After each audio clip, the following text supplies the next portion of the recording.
কত কিছু, কত মানবিমান্য, কত অহংকার, কত গায়ের জোর, কত রক্তের গরম, সব ঘুচে যাবে। সেদিন যাব কোথায়, সেই যাইবার ঠিকানা তো আমি করতে পারিনি। যাবো যে যাবার ঠিকানাটা তো আমার করতে হবে। তাই ভক্তেরও আত্মনিবেদন। এই যে রাজ্যে এখানে বসে আছো, ভক্তের আত্মনিবেদন কি? ভক্তেরও আত্মনিবেদন, অহে পরাণের পরাণ বল্লভ শ্রী গোবিন্দ, আমি যেদিন চলে যাব তোমার চরণে নিবেদন বৃন্দ, আমার স্থানটা যেন তোমার ওই যুগল শ্রী চরণে হয়ে যায় প্রভু।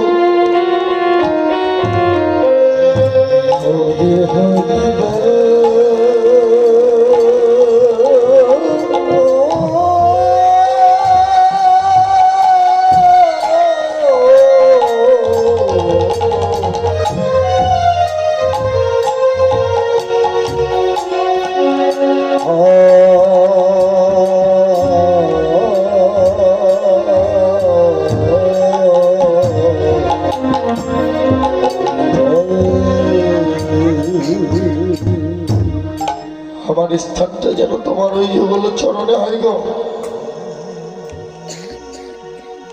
সেদিন তোমায় যেন আমি কাছে পাই। এই জগৎ এটাই তো ভক্তের আত্মনিবেদন, ভক্তের আক্ষেপ।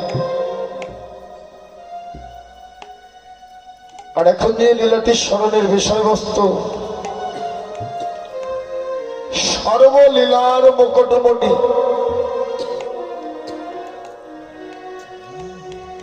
দিনরাত যতগুলো লীলা হয়েছে, সর্বলীলা রস যেন একই পাত্রে। এই লীলাটির নাম হল আমার ভগবান শ্রীকৃষ্ণের শ্রী শ্রী মহা রাসলীলা। এই যেন এক নিষ্কাম যজ্ঞ।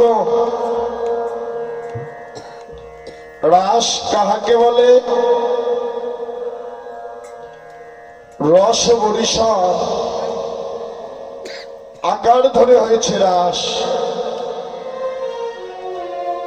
রাস কাহাকে বলে? এই জগতে ভক্ত আর ভগবানের মহামিলনের নামই হয়েছে রাস। এই জগতে গুরু আর ভক্তের মহামিলন হয়েছে রাস।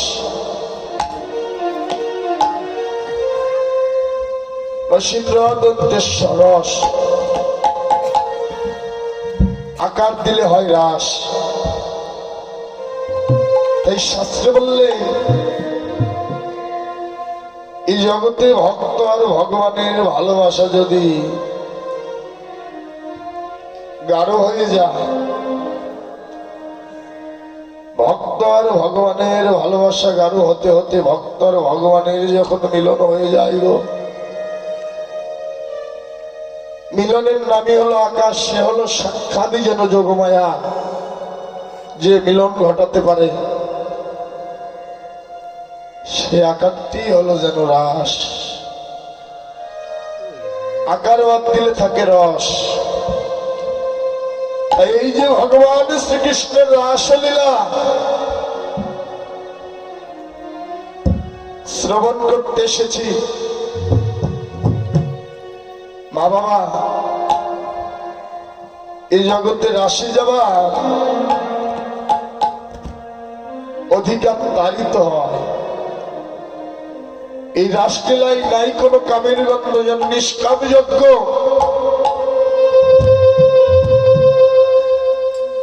এই জগতে রাষ্ট্রেরায় অংশগ্রহণ করতে পারে কে?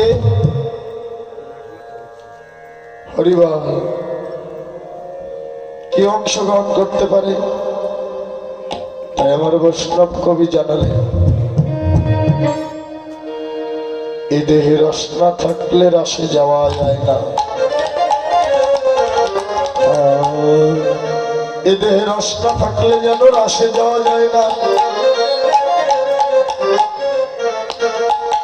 এভাবে কেবল জানে তারা,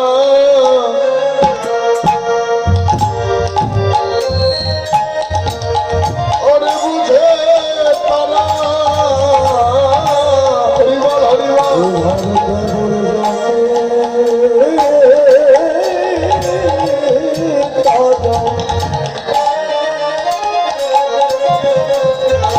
কেবল বুঝে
জানে তারা,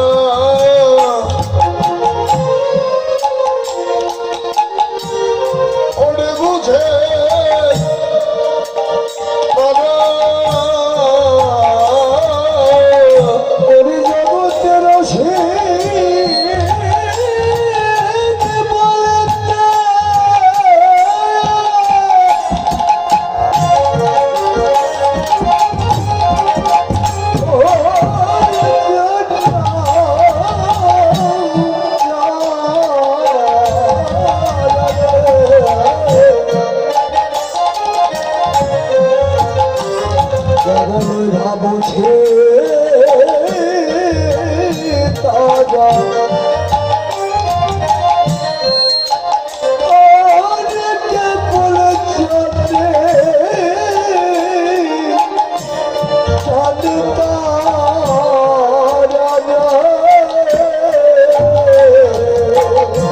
ওরে জগতের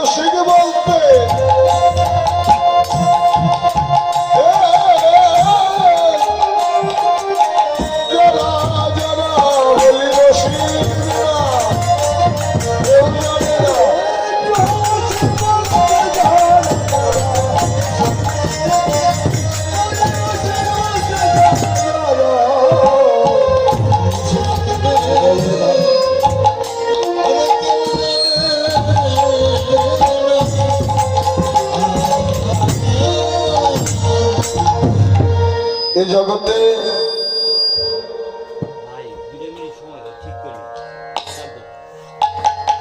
অপারেটর দাদা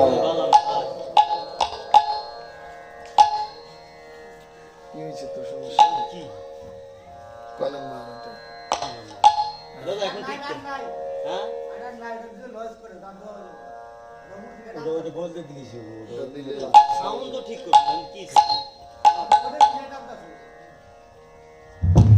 জয় রাধে রাধে। এই জগতের রসিকে যারা জানে তারা,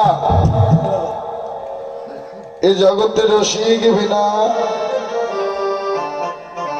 কেউ জানে না।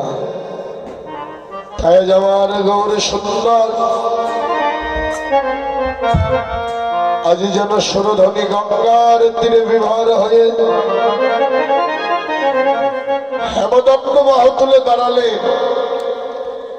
সেই পূর্ব লীলার কথা মনে করে আজ পতিত পাবন শ্রী গৌরাঙ্গ মহাপ্রভু এসে দাঁড়ালেন। তাই বৈষ্ণব কবি বললেন, ওরে এসে দাঁড়া ইলো রে, এসে দাঁড়া ইলো রে, এসে দাঁড়া ইলো রে,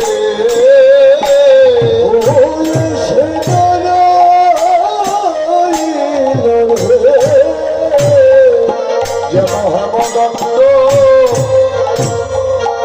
বাহু তুলে এসে দাঁড়া ইলো রে, এসে হেমদণ্ড বাহু তুলে এসে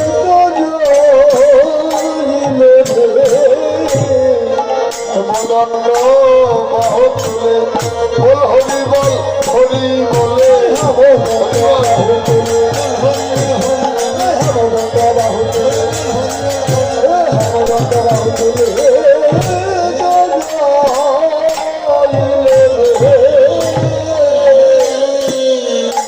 যারা আজ সুরধনী গঙ্গার তীরে পতিত পাবন শ্রী গৌরাঙ্গ মহাপ্রভু এসে দাঁড়ালেন। আর সুরধনী গঙ্গাকে যতবার দর্শন করছে, যতবার দেখছে, ততবার গৌরাঙ্গ মহাপ্রভুর সেই পূর্ব লীলার কথা যেন মনে পড়ে গেল। গৌরসুন্দর গঙ্গাকে যতবার দেখছে মনে মনে ভাবনা করছে, এই বুঝি আমার সেই শ্রী যমুনা, এই বুঝি আমার সেই শ্রী যমুনা, যে যমুনার তীরে নীরে আমি করেছিলাম খেলা, এই বুঝি আমার সেই যমুনা।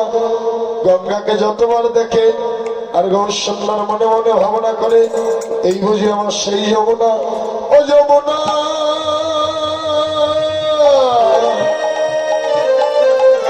ও যমুনা, তুমি কি সেই যমুনা,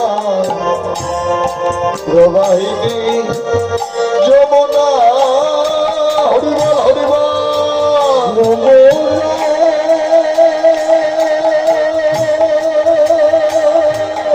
ও যমুনা, তুমি যমুনা, প্রবাহিনী যমুনা, যমুনা, যমুনা, হরিবল হরিবল হরি হরিবল হরি হরিবল যমুনা, প্রবাহিনী যমুনা,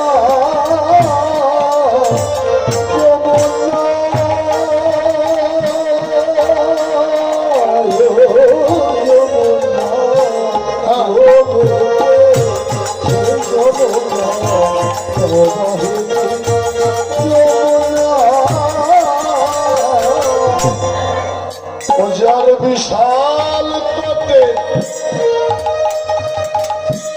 রূপের হাতে বিকাই তো নীলকান্ত মনি, তার বিশাল পথে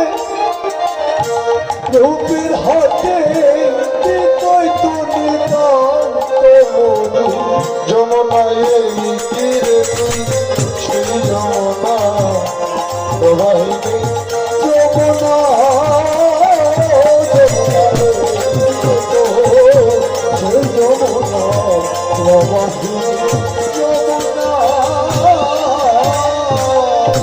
যমুনা, ও যমুনা একবারে খুলে বলো, তুমি কি আমার সেই যমুনা? তুমি যদি আমার সেই যমুনা হয়ে থাকো, একবার কৃপা করে বলো বলো। ওরে কথা চারু চন্ডা বলি, কথা বসে জল কেলি, কোথায় আছে চন্দ্রা বলে, কোথায় বসে জল কেলে, কথা চারু চন্ডা বলি, কথা বসে জল কেলি, কোথায় বসে চন্দ্রা বলে, কোথায় বসে জল কেলে, ললিতা সখী সোহাগিনী, আমার ললিতা সখী সোহাগিনী, ললিতা সখী আমার সোহাগিনী, কোথায় ললিতা সখী সোহাগিনী, অসম রাজ বিহারী বংশীধারী বাবে কেনাই নদী, অসমের বিহারী বংশীধারী তবে তীরই বিনোদী, যমুনায় তীরে সেই যমুনা প্রবাহিনী, যমুনা যমুনায় তীরে যমুনা প্রবাহিনী, যমুনা বলো যমুনা কই কই, বলো যমুনা কই কই, ও যমুনা কই কই, বলো যমুনা কই কই, বলো তারা বা কই, আমি বা কই, ও যমুনা কই কই,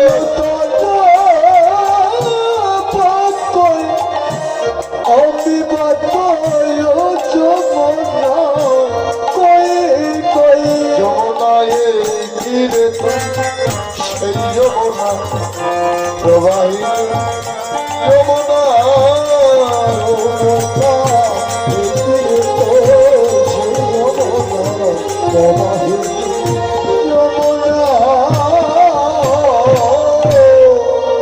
যমুনা,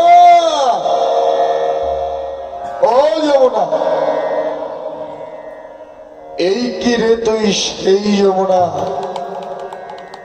তুমি যদি আমার সেই যমুনা হয়ে থাকো, একবার কৃপা করে বলো বলো যমুনা, কোথায় গেলে আমি তাদের দেখা পাবো?